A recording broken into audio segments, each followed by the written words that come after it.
You're listening ad-free on Wondery Plus. Okay, welcome to another edition of the 10% Happier podcast. Before we get started, I want to say that something has happened that I never thought was going to happen, which is we reached our 1-year anniversary. We started this thing as a total lark. I kind of expected, because I'm a pessimist, that we would fizzle out and die pretty quickly, but that has not happened. Thanks to you, everybody who's listening. I'm incredibly grateful that you continue to listen and, write little reviews once in a while and give us good ratings and all that. So keep doing that, please. And just know that I'm really grateful to you, and also extremely grateful to the people who've come on and been our guests and all the folks who do the work behind the scenes here at ABC News. So I'll stop gushing, but please know that I'm really psyched that we're at this year point and hopefully many more years to come.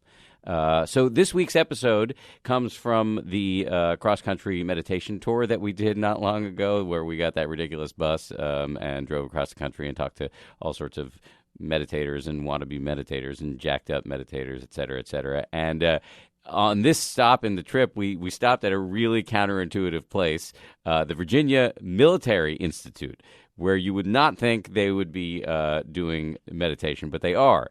And this is one of these episodes where it's going to be co-hosted by me and my friend and man crush, Jeff Warren. Jeff Warren is one of my favorite meditation teachers in the world, and he and I went on this cross-country trip together. And so it was interesting to be at VMI because neither of us is eligible to serve in the military. He because he's Canadian, and me because I'm old and I have a checkered past. But the folks that we're going to talk to, or that we did talk to and that you will now hear from, are qualified to serve, and they are Professor Matt Jarman and Professor Holly Richardson, and they're both doing incredibly interesting work at VMI with the cadets. So here you are. Enjoy Professors Jarman and Richardson. From ABC, this is the 10% Happier podcast. I'm Dan Harris. Thanks, guys. Welcome. Matt, let me just start with you. Just describe for us, if you would, what you do. So I'm a psychology professor. I'm in the psychology department, and I teach leadership class, and this semester I've started a new class called Modern Warriorship, and in that class we're essentially teaching them to be warriors, which is to say to be mentally and physically prepared to help others, and meditation is the key mental tool that we're using for that. Do you think when students sign up for Modern Warriorship, they think you're going to teach them to meditate? I do mention it in the course description just in case that might turn them off, but it doesn't seem to faze people. Really? At all. Yeah. Doesn't? Yeah, no. Interesting. Yeah. I'm very receptive. And Holly? Yeah. What's your role here? Yeah, I'm in physical education, and I teach a mindfulness class. This is the second semester of our mindfulness class. We follow the curriculum of what they're doing in UMass, Massachusetts Medical School. Where they just to explain that to folks, that's where they really invented mindfulness-based stress reduction. Right. Invented by this towering figure, I think, in American life, John Kabat-Zinn, who was a molecular biologist who really came up with a version of meditation that stripped out the metaphysical claims and the religious practices and just gave you the mindfulness. Yes, absolutely, and that's the curriculum that we're following, his curriculum. So we've had a class this fall. We have a second class this spring, so we're excited to bring this to VMI. So I have so many questions about how this goes down here, but I want to start just by drawing out a little of your personal story. So Matt, how did you start meditating? It started in graduate school. I took a course that was essentially about meditation and mindfulness, and I started there. And right even before the class, I read one of the optional readings and kind of was hooked. I had always been looking for kind of how to be more productive and effective, kind of mentally, and this seemed like the perfect tool for that. And do you have a military background?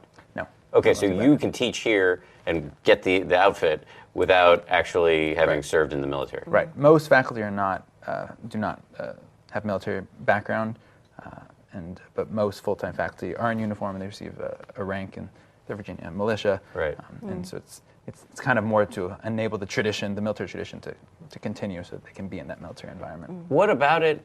What about the practice of meditation? Why did you feel you needed it? What was going on in your life? I think it was always just the search for how can I be more productive and efficient, and decrease stress, increase concentration, and this seemed to do that. I mean, graduate school was the thing that was going on, And So you weren't looking to commune with the cosmos per se. It was really no, just about. It was just kind of how can I be as kind of optimally functioning as possible in terms of just getting work done, and this has done it for me. How would you say it's done it for you? Well, I find that I'm far more mentally efficient in terms of doing my work and productive when I meditate. I meditate daily, largely because I know if I don't, I won't be nearly as productive or good at what I'm doing. Do you think it helps you stay on task? The exercise of trying to focus on one thing, I would imagine your breath, and then getting lost, starting again, it just really helps. It trains the mind to be right there with with whatever task you're trying to perform. Right. Yeah. So I'm much less kind of scattered, and if I do find that at the end of the day I'm kind of tired and depleted but still need to do some work, then I'll do another short meditation session, kind of replenish that and get back to work. And Holly, what about you? How did you? Yeah, as an undergrad, I was taught transcendental meditation, and did that for a few years, and kind of walked away from it, fell out of that practice, and then about 3 years ago, I began reading Jon Kabat-Zinn and taking a look at the brain research of the possibilities of mindfulness. So I've come back to it, and my practice is now steady. And that's one of the reasons why I wanted to bring it to VMI, that I was getting benefits. I was reading about soldiers being deployed and coming back from deployment, and how mindfulness does, in fact, studies suggest that there's really good evidence that this is a tool that they can use to help with post-traumatic stress disorder and some of the challenges they come back with. What did it do for you personally? Why did you want it? Well, at first, I think when I was 20, I probably wanted to see nirvana. But decades later, I felt like I was a bit more, I was reactive to things. I was kind of losing my cool a little bit more than I wanted to, and started again. And it's really helped calm me, focus me. I laugh more. I feel like I am a more authentic person because of that meditation practice. Wow. And do you have a military background? No, I'm a citizen soldier, so technically we're in the military, the Virginia military militia, but we are civilians. And so how did it go down? I'd be interested to hear from both of you, but let me start with you. When you came to this environment and said, all right, let's meditate, how did people react to that? Well, carefully. So I guess the great news is there's so much research out there, and the brain research that really gives evidence that this does change the brain, it does help.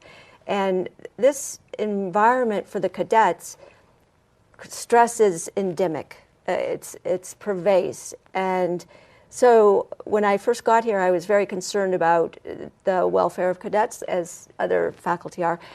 And I just realized stress will be here. It will be here in the cadet's life.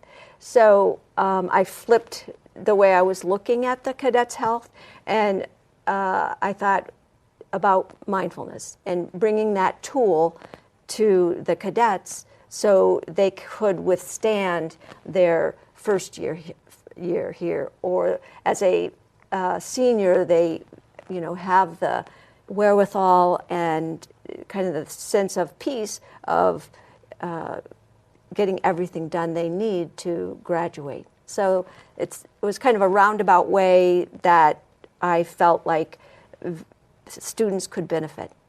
And Matt, what about you? Did you get funny looks when you said, "Hey, I want to teach meditation"?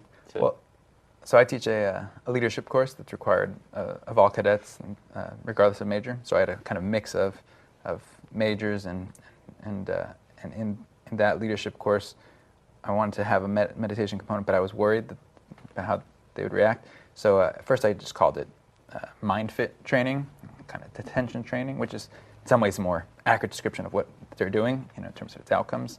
And I didn't mention meditation. I got no resistance.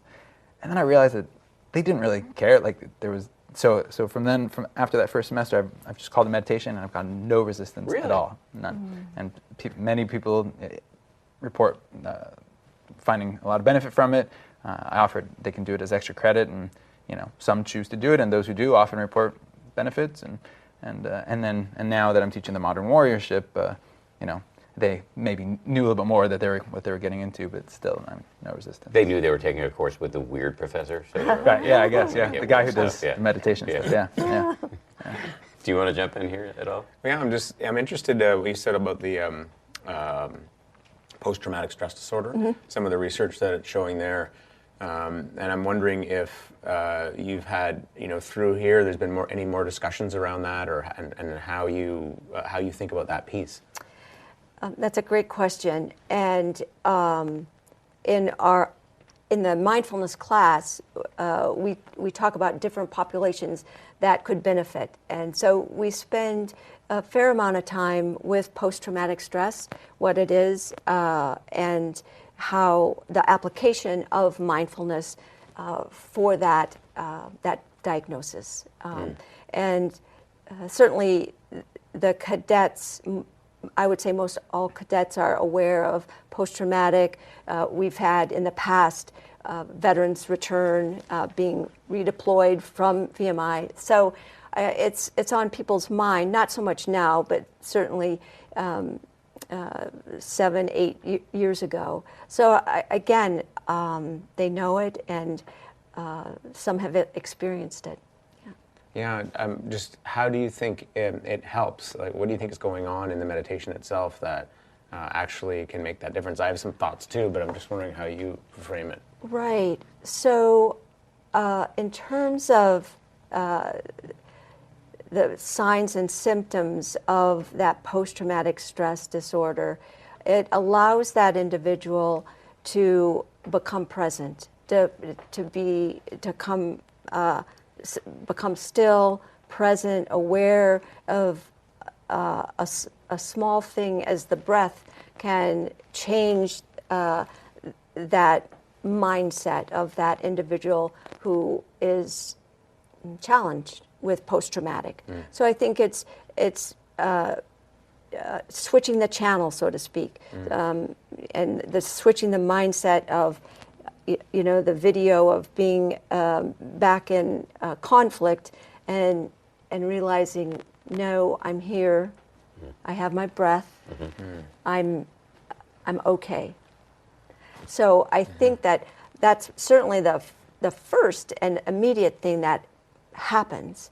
And then again, in terms of being more relaxed, less reactive, in terms of their emotions, kind of dampening down that, I guess, the highs and the lows, kind of bringing those together.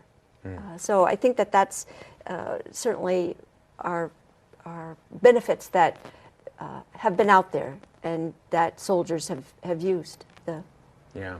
It's amazing because you can apply it after the fact, after they've been in combat, after they've had those experiences, but you can also apply it before the fact.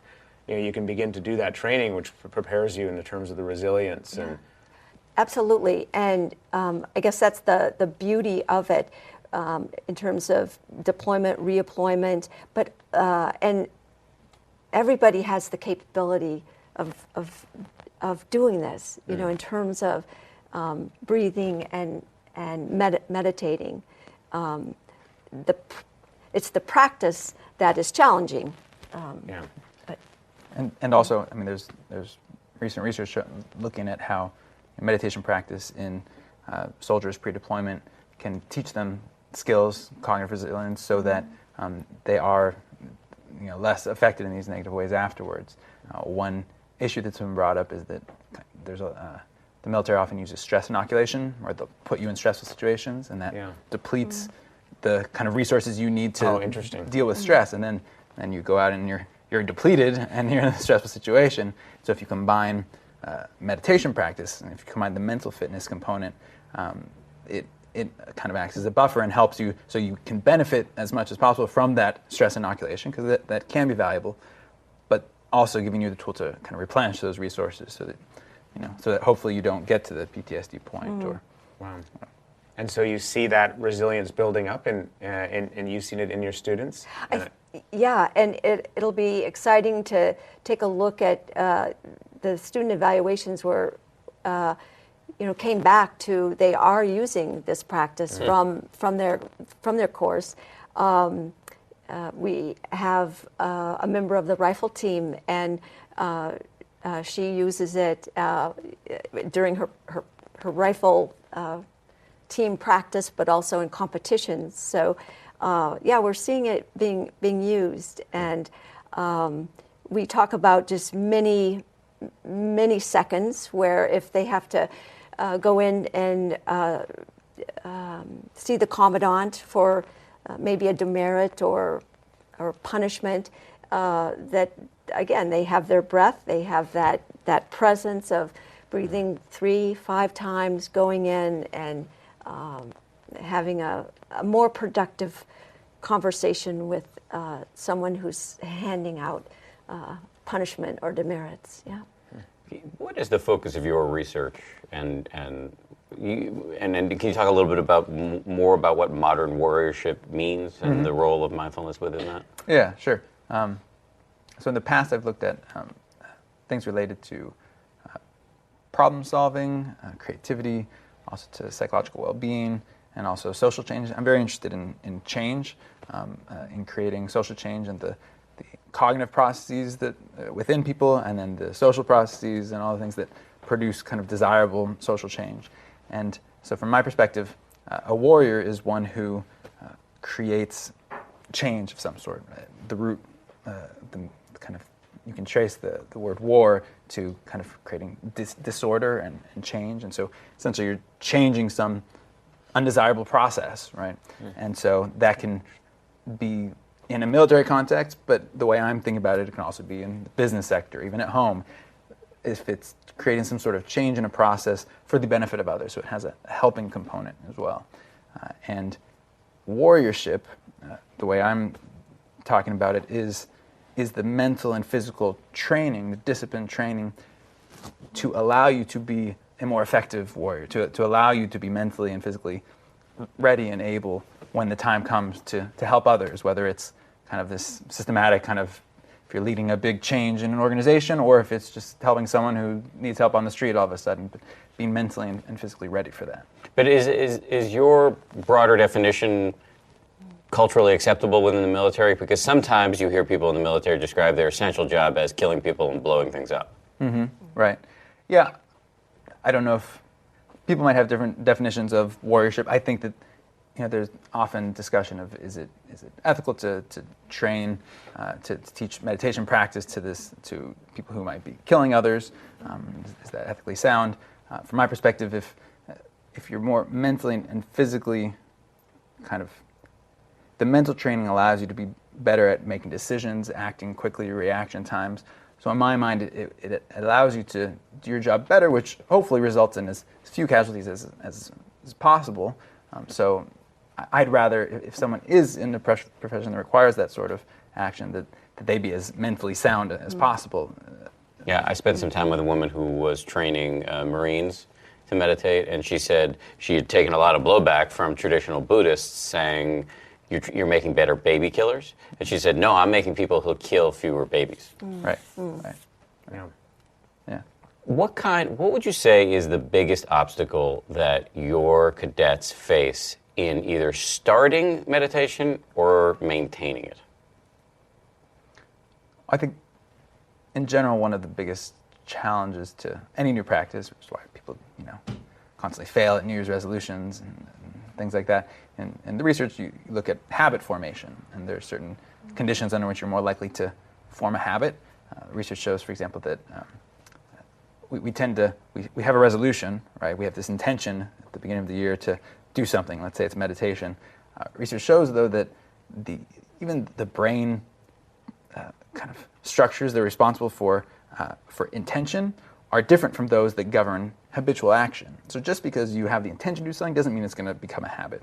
And in fact, whether it becomes a habit has to do with kind of contextual cues. If you want to meditate, but it's extremely inconvenient to meditate, you don't have the space set up, you don't know when you're going to do it, even if you really want to, it's not going to happen. So one of the first topics that we discussed in my class was research on habit formation and how do we do that. So identifying some kind of contextual cue that occurs regularly that you kind of pair that habit with. So for example, my cadets, they will meditate in the morning for a 15-minute period, and then also 5 minutes of meditation right before they do start getting to work on homework.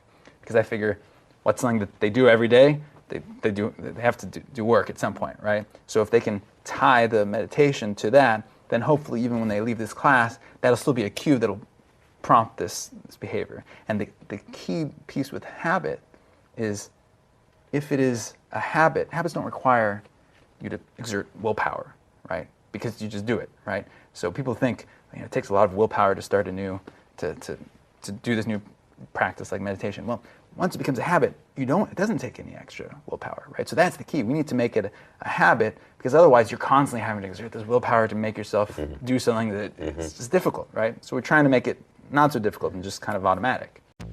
Every parent, of course, wants to set their kids up for success, and part of that is choosing the right school environment to fit your child's needs. K-12 powered schools can help your child start reaching their full potential in life right now and give you the support you need to get them there. K-12 powered schools are tuition-free, online, accredited public schools. For kindergarten through 12th grade, students learn at their own pace, in their own place. This is not homeschooling where you're responsible for doing the teaching. K-12 powered schools, state certified teachers are trained online educators. K-12 powered schools even offer social opportunities, extracurricular activities, and in-person events.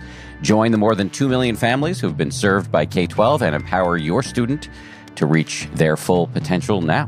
Go to k12.com/happier today to learn more and find a tuition-free K-12 powered school near you. That's letter K, the number 12.com/happier. K12.com/happier.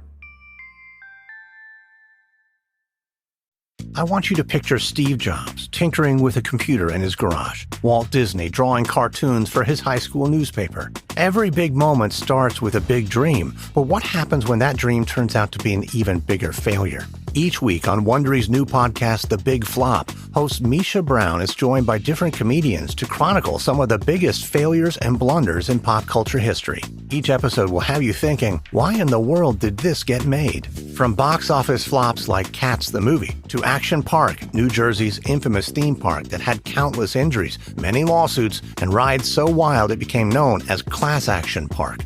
Or Quibi, that short-form video platform with an even shorter lifespan. It's a story of a spectacular failure with lots of surprises along the way. Enjoy The Big Flop on the Wondery app or wherever you get your podcasts. You can listen to The Big Flop early and ad-free on Wondery Plus. Get started with your free trial at Wondery.com/plus. Let's say more about habit formation. What other useful tips and tricks have you ferreted out?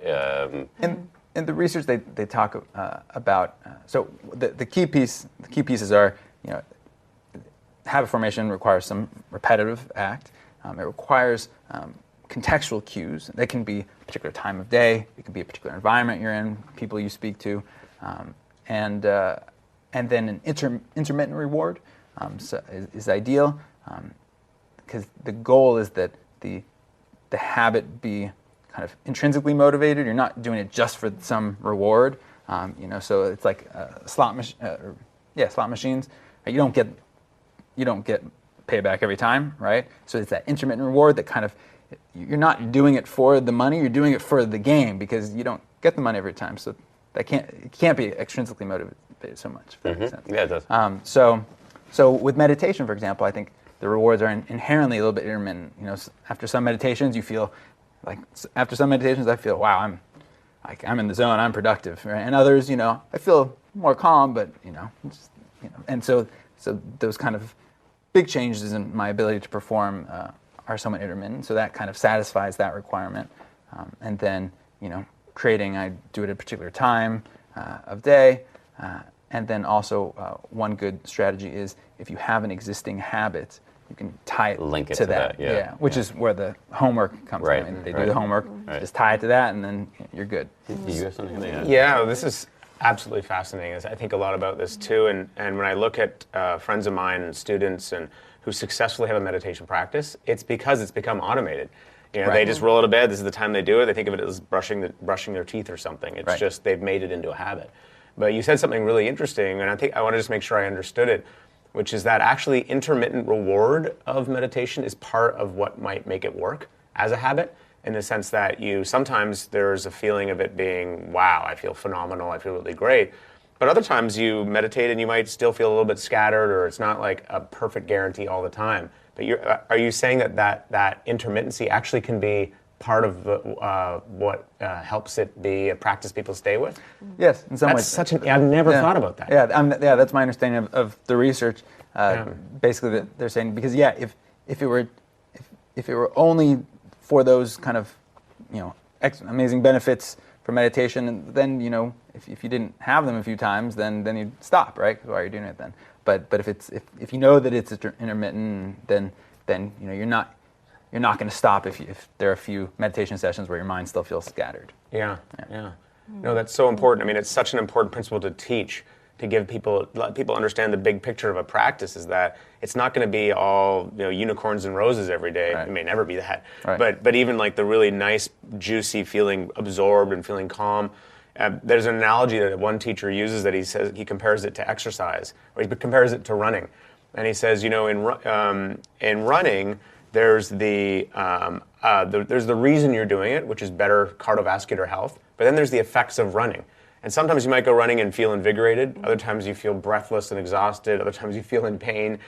Every run, you're building towards better cardiovascular health. Sure. So you can't depend on the actual effect of what's happening in the run to tell you anything about whether you're getting that result. And it's the same with kind of meditation. Right. You can have these wonderful experiences, but really you're doing it for better sort of social, psycho, mental, emotional health. Yeah, I'm glad you said that, because for me personally, I don't judge the quality of my practice, or try not to judge the quality of my practice based on the quality of my last sit.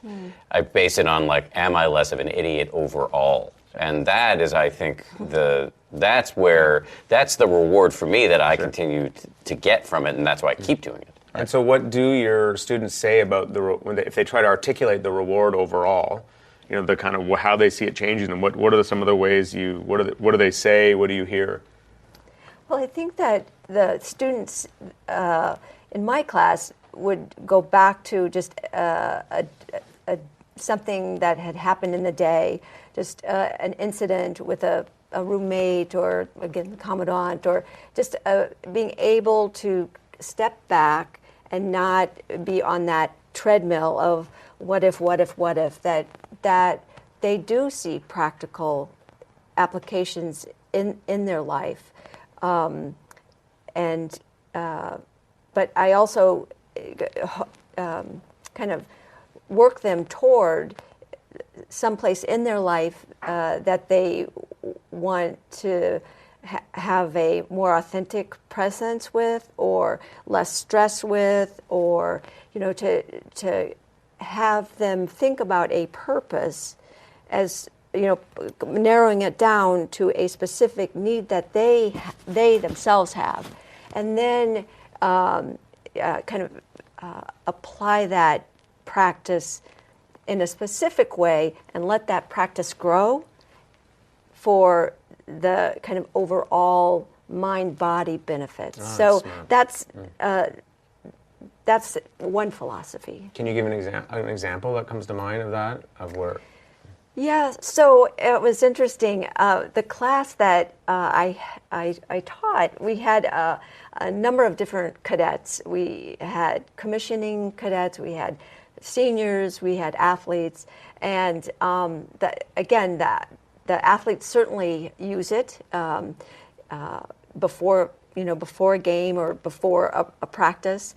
And there are journals, and I have them journal and regarding their reflection on that practice, which again helps to, I think, maintain that, to let them see just maybe the ups and downs of that practice. And it may not be mind blowing one day, but that they're more focused on the game, or they take the coach's criticism or positive feedback in a better way.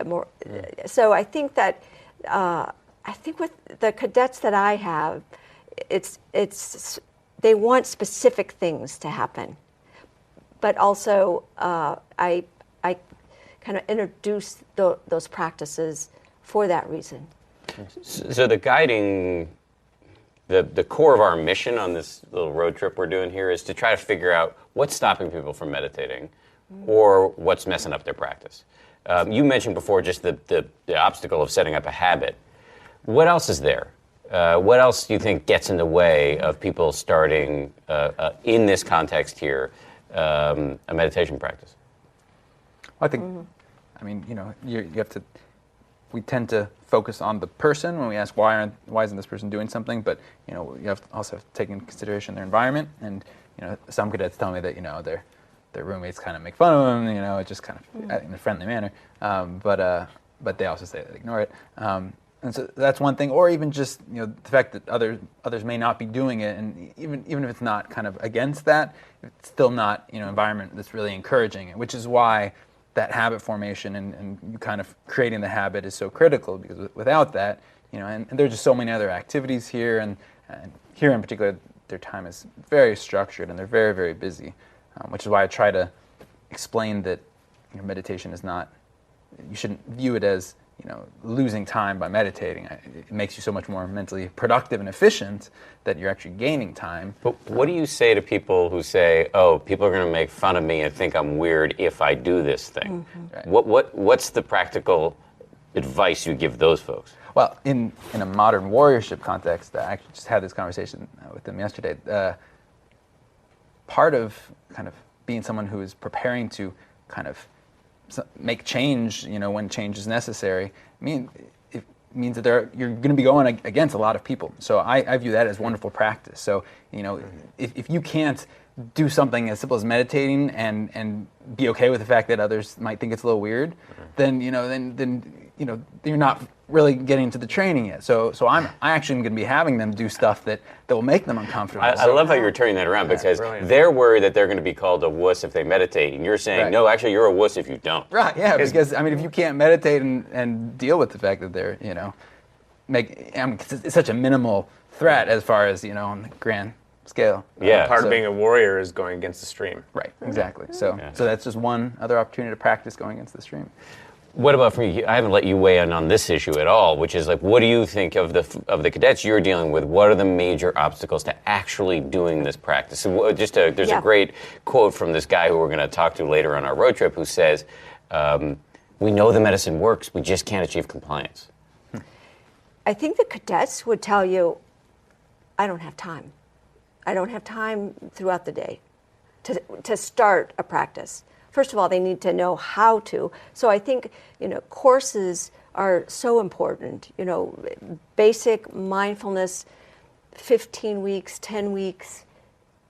I think that's critical to have an instructor really setting the stage and providing evidence that this can help, and the practice, taking the group through that practice, but also requiring, as simple as it may seem, homework in terms of coming back, reflecting on that, and putting that part of your practice. So I would say time. This image of I don't have time, and then also again, I guess the misunderstanding of what is it, what is mindfulness. And then I think another important part is just role models, having role models, having populations that they can look to or look toward, and say, gosh, I didn't know that coach meditated. I didn't know, the Marines were some of the first to adopt that tool. So it's giving them context and. So who do you point to? You point to some of the coaches on campus, or the Marines are doing it, or who else do you point to? Athletes. Yes, I would say athletes, pro athletes. Again, there are a number of faculty and staff who have been deployed that have come back and they practice. So they are great guest speakers. So people that the cadets see as someone they'd like to emulate. So I think that's important. And in terms of, we've been sort of trying to taxonomize we call them the secret fears that stop people from meditating. We may have a new one or a new way to frame one of them, which is that people are going to think I'm weird if I do this. Yeah. And that seems to be the big fear, or one of the big fears here. And these guys have come up with ways to one, if to reframe it as like, if you're actually going to be mentally tough, you need to be able to withstand that peer pressure. And two, look, there are tons of tough, not weird folks who are doing this. Yeah. You can do it too.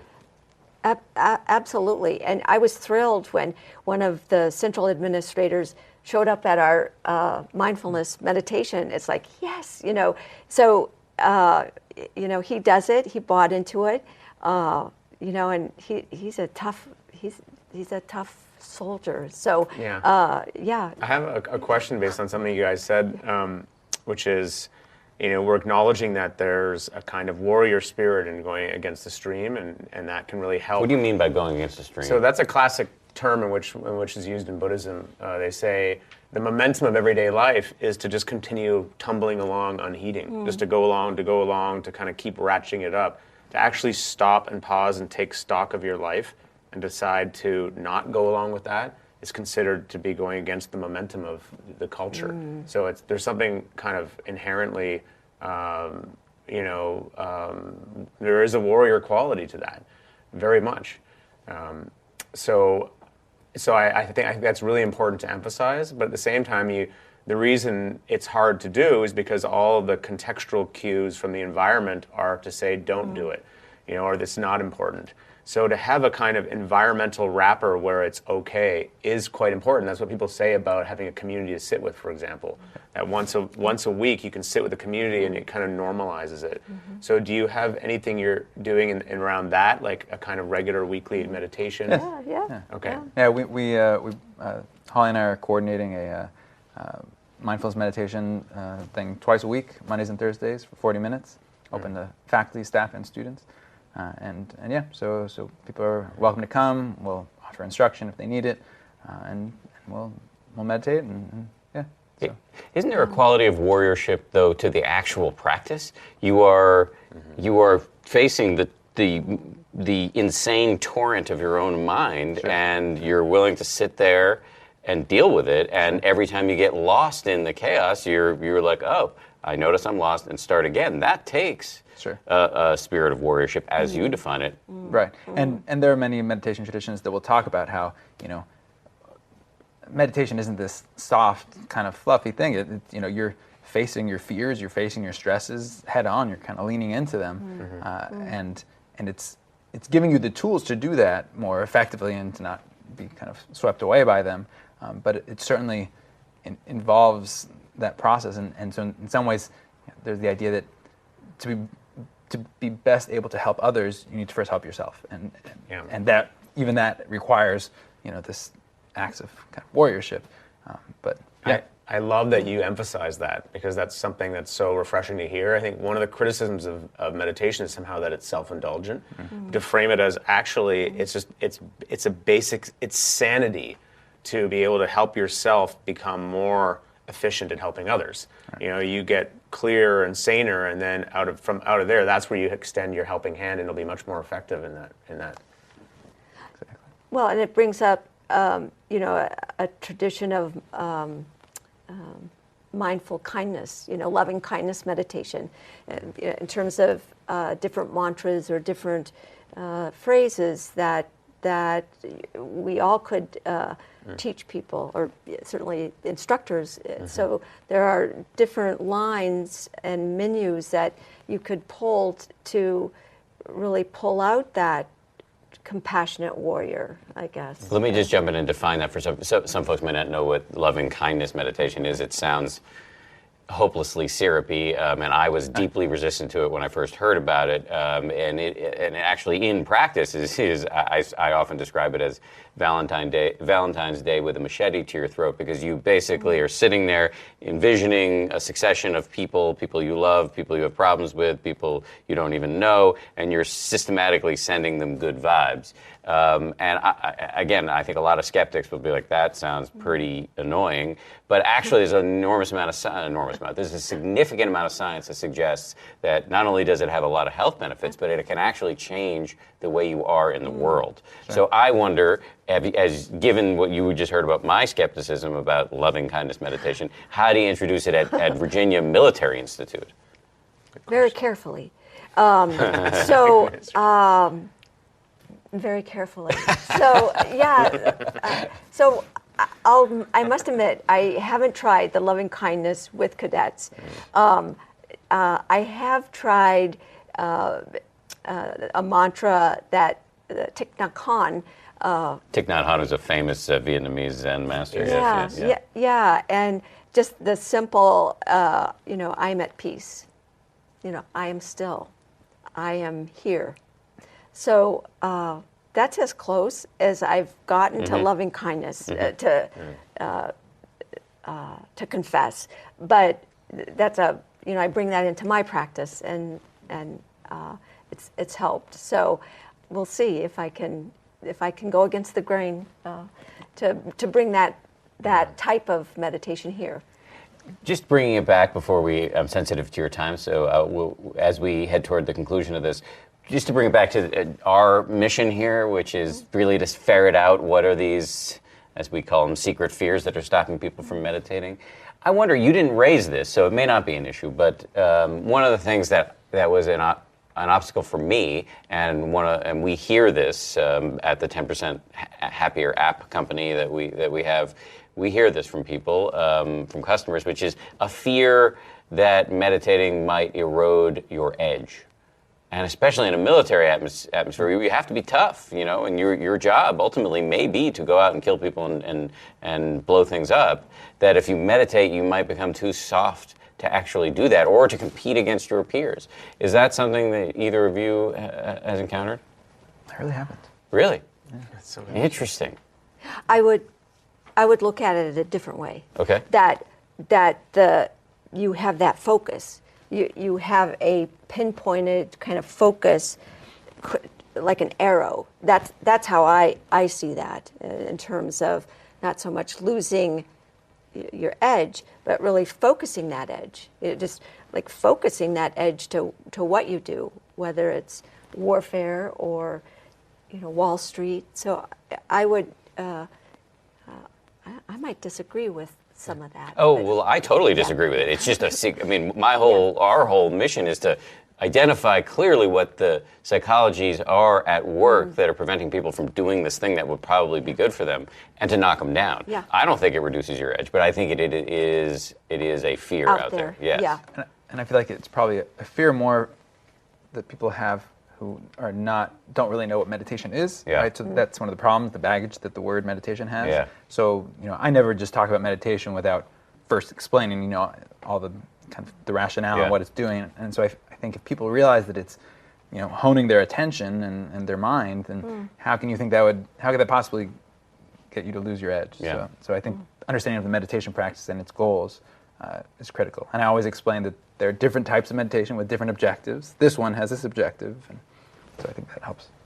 Thank you, guys. Yeah, really, thank you. really great Yeah. to sit and talk with you. Really appreciate it. We're going to actually spend some time with some cadets as the day proceeds. So should we try to slip in some covert loving kindness Yeah, somehow? that would be, I don't know if I should even risk this. Yeah. You might get hit with a bayonet. If you do that. Self-compassion You might, practice. Yeah. I'll just get them to visualize Dan in a robe with a blow dryer blowing his hair back, floating down on a ribbon of love. They'll love that. I like that image.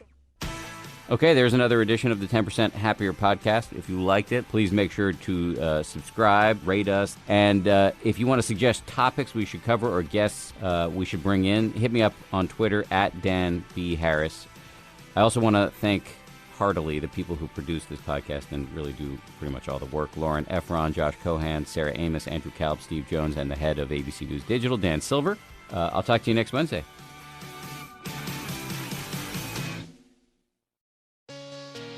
Hey, Prime members. You can listen to 10% Happier early and ad-free on Amazon Music. Download the Amazon Music app today. Or you can listen early and ad-free with Wondery Plus in Apple Podcasts. Before you go, do us a solid and tell us all about yourself by completing a short survey at Wondery.com/survey.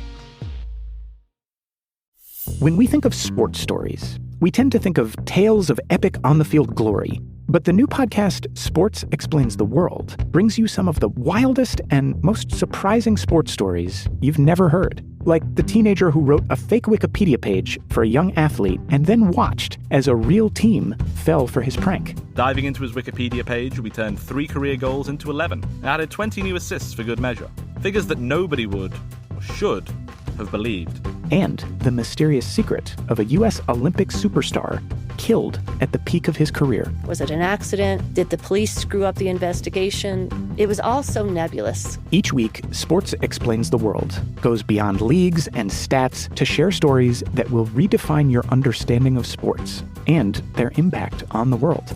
Listen to Sports Explains the World on the Wondery app or wherever you get your podcasts. You can listen to Sports Explains the World early and ad-free on Wondery Plus.